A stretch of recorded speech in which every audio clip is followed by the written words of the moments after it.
Okay, let's just jump right in. I want you to ask yourself a question and be honest with yourself.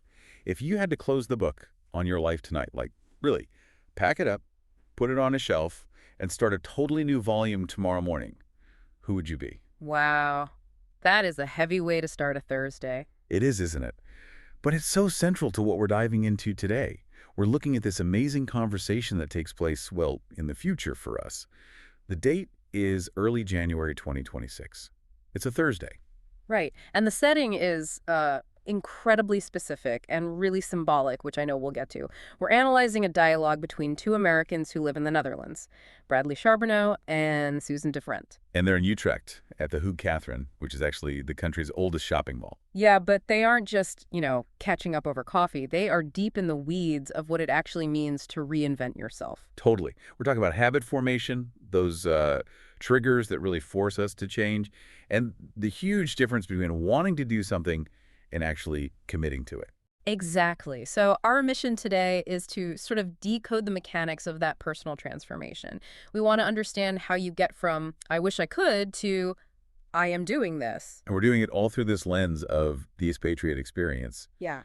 What happens when you rediscover who you are without your home country, your old job, your old everything. And it really does start with where they were sitting. Because they're in a mall, but they are sitting over water. I love a good metaphor, but this one is almost too perfect. It is. This is where it gets really interesting for anyone who's, afraid of making a mistake. The Hoog Catherine Mall. Mm-hmm. It has this crazy history. In the 60s and 70s, the Dutch government decided canals were old news. Old news. Yeah, and the Netherlands. Yeah.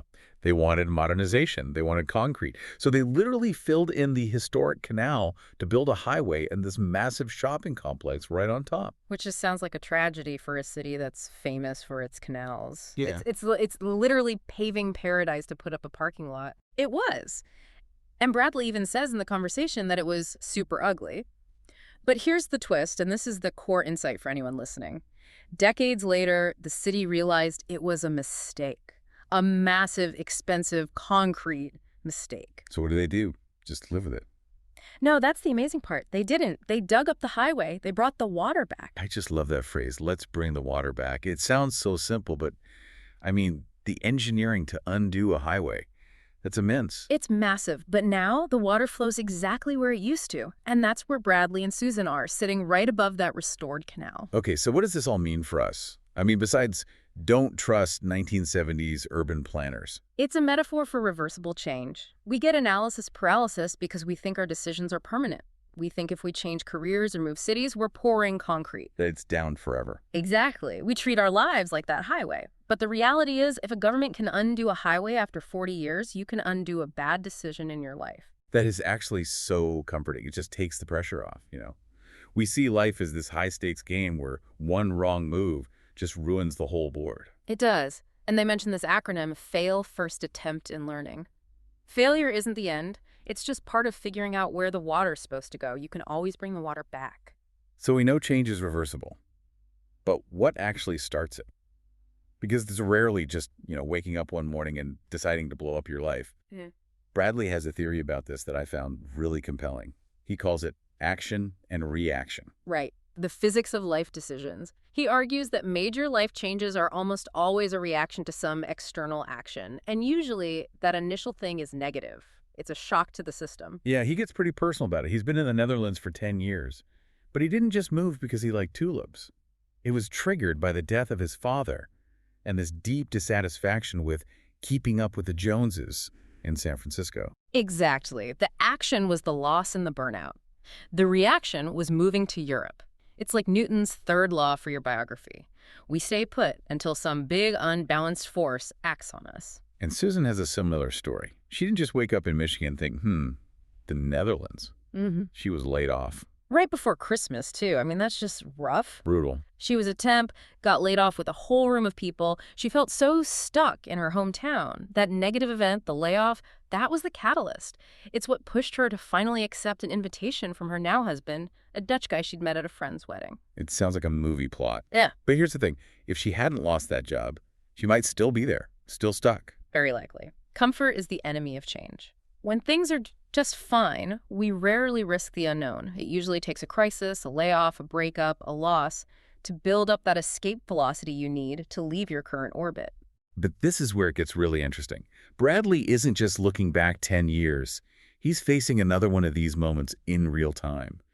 He mentions that as of 4 days before the recording, he's an empty nester. 4 days. That is so fresh. The silence in the house must have been deafening. So fresh. His youngest is studying in The Hague. His oldest just moved back to Texas. Now, for most people, that's a signal to slow down, renovate the kitchen, maybe. Eat a dog. Right.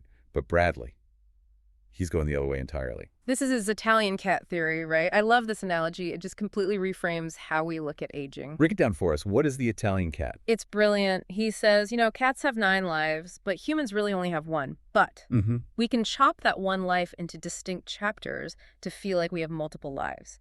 He doesn't see his life as one long stream. He sees it as volumes in a series. So you have your California life, then your Dutch dad life, and now? Now he wants to be the Italian cat.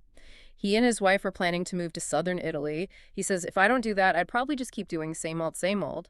He's using the empty nest not as an end, but as a permission slip for a whole new identity. That's incredibly bold. I mean, moving countries because the house is quiet. I have to play devil's advocate here. That sounds exhausting. Why not just enjoy the peace? Why blow it all up again? Because of what he calls identity stagnation. He knows that your environment dictates your behavior. If he stays in that same house, he'll just continue to be Bradley the Dutch dad, even with no kids there. To become someone new life number 4, he believes he needs a new stage. So if you don't actually turn the page, you're just rereading the same chapter. Precisely. It's all about agency. He's choosing to be the Italian cat instead of letting inertia decide what his next 10 years look like. And that brings us to the internal side of this. Because not everyone can just pack up and move to Italy. Sometimes reinvention is about changing how you label yourself right where you are. And this is where Susan's part of the conversation gets really poignant. Oh, the writer versus author debate. I think so many people listening will relate to this. It gets at that deep-seated imposter syndrome we all seem to carry around. Without a doubt, Susan reveals that for the first time ever in public, right there in that conversation, she's calling herself a writer. And her goal is published author by the end of the year. But just claiming the writer title was a huge hurdle. Which is just wild because she says she's been journaling phonetically since 1981. At 7 years old, she's been a writer her entire life. She's ghostwritten, she's been a book coach. So why is it so hard to just say, I am a writer? It's the gatekeeping we do to ourselves, isn't it? Yeah. We feel like we need a certificate or some kind of permission. And they talk about this specific barrier, this romantic idea of the writer. This image that unless you're sitting on a balcony with a steaming cup of tea, finishing your masterpiece, you're not a real writer. Right, the steaming cup of tea test. If you're just typing on a laptop at a kitchen table in sweatpants, it somehow doesn't count. Exactly. But Susan had this realization that writing isn't about the aesthetic, it's about the habit. She started using the platform Substack. She mentions that NaNoWriMo National Novel Writing Month kind of fell apart, and that forced her to create her own systems. She had to do the verb to claim the noun. Do the verb to claim the noun. I like that. It cuts through all the fluff. You're not a runner because you bought nice shoes. You're a runner because you run. Exactly. Your identity follows your actions. You don't wait to feel like a writer to start writing. You write, and eventually the feeling catches up. But doing the verb is the hard part, right? We all have motivation on January 1st. By January 17th, not so much. The gym is empty again. And this is the real core of their discussion. Commitment beats motivation every time. And Bradley's the master of this. He explains his Thursday Thunder system. Okay, lay the stats on us. Because honestly, they're kind of terrifying. He is in season 7 of his video series. That means he has released a video every single Thursday for 6 years. He also mentions a streak where he wrote every single day for 2,088 days in a row. 2,088 days.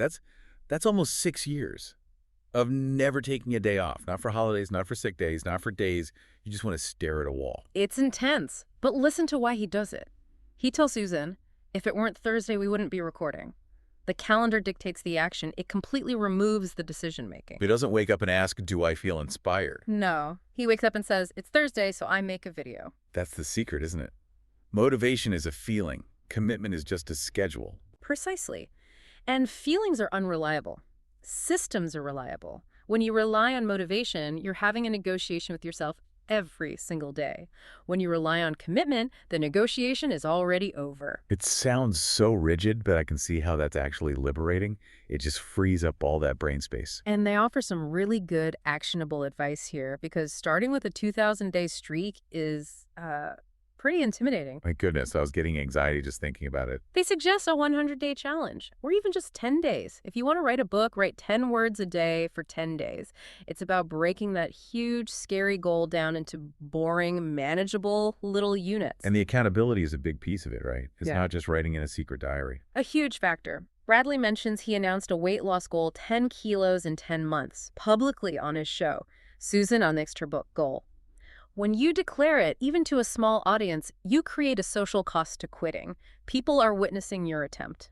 So tell people what you're doing. Make it a little awkward to fail. And if you do fail, just remember the canal. You can always dig it up and try again. Okay, I want to pivot a bit because while this is all deep philosophical stuff, they also get into the very real, sometimes funny reality of being an expat. It's not all Italian cats and grand theories. Sometimes it's just about finding a decent taco. The expat reality check. Yes. This part really grounds the whole conversation. They're in the mall food court, and they are obsessing over a place called Salsa Shop. I felt that in my soul. They say finding actual burritos and tacos in Europe is like finding a unicorn. It's a classic American in Europe complaint. They're genuinely excited that the food court has American appeal. It just shows that no matter how much you integrate, there are certain things like Mexican food that you just crave. It's a reminder that your identity is complex. You can live in the Netherlands for a decade and still just really, really want a burrito. You change your location, but your palate is still your palate. So true. And then there's the flip side, the things that now drive them crazy about the U.S. Bradley had just come back from setting his son up in Texas, and he sounds almost traumatized by the American banking system. This was such a great cultural contrast. Because we always think of the U.S. as the tech leader, right? Silicon Valley and all that. Exactly. But in the Netherlands, consumer banking is almost entirely digital. Instant transfers, apps, everything's seamless. Bradley goes back to the U.S. and has to physically walk into a bank, talk to a teller, and get a cashier's check. And his son didn't even know what was happening. Right. His son, who grew up mostly in Europe, was just baffled. The idea that a piece of paper represents money was completely foreign to them. He literally asked, "What is a paper check?" It just shows how fast our baseline for normal can shift. It's a great reminder that modern is relative. We think of the U.S. as the cutting edge, but in some day-to-day ways it's lagging. There are always trade-offs. And speaking of logistics, they drop a real gold nugget for any Americans listening who are thinking, hey, I actually want to do this too. The DAFT Treaty. And no, that's not a critique of the policy. It's an acronym. The Dutch-American Friendship Treaty. It's this fascinating bit of legislation. They point out that you don't need to marry a local to move to the Netherlands, you know, like in that old movie Green Card. Right. If you're a self-employed American, this treaty lets you get residency in the Netherlands relatively easily. That's a huge aha moment. I think most people assume you need a big corporate sponsorship or a marriage license. But if you have your own business, even a freelance career, the door's actually open. Exactly. The capital requirement is surprisingly low. It makes the Italian cat or the Dutch cat life accessible to more people. It kind of democratizes the dream. So let's pull all these threads together. We have the canal method, the idea that you can always fix your mistakes. Dig it up, put the water back. We've got how negative actions can trigger these huge positive reactions, like moving abroad. And we've hammered home that commitment is really just a fancy word for putting it on the calendar. And we've seen how you can claim a title like writer long before you feel ready to actually hold it. It all comes back to that central question. Who will you be next? Bradley isn't settling down. Susan is stepping up. They aren't letting their past define their future. And they are doing it by embracing that Italian cat philosophy. You don't have to be the same person you were 10 years ago. You can close that chapter and just pull down a fresh one. It's about seeing life as a series of experiments. I love that framing. And look, maybe you aren't moving to Italy. Maybe you aren't writing a novel. But the principle still holds up. It does. It's about agency. So here's the thought we want to leave you with today. It's a challenge, really. Go back to that question from the top. If your current life right now, today, was just one of your 9 lives and you had to close the book on it tonight, who would you choose to be tomorrow? And here's the catch. You have to do it without moving. You wake up in the same bed, in the same house, but you are different. What is the life number 4 you can start living right where you are? That's a scary question, but maybe a necessary one. Dig up the concrete, bring the water back. Thanks for diving deep with us today. Always a pleasure. Go find your inner Italian cat. We'll see you next time.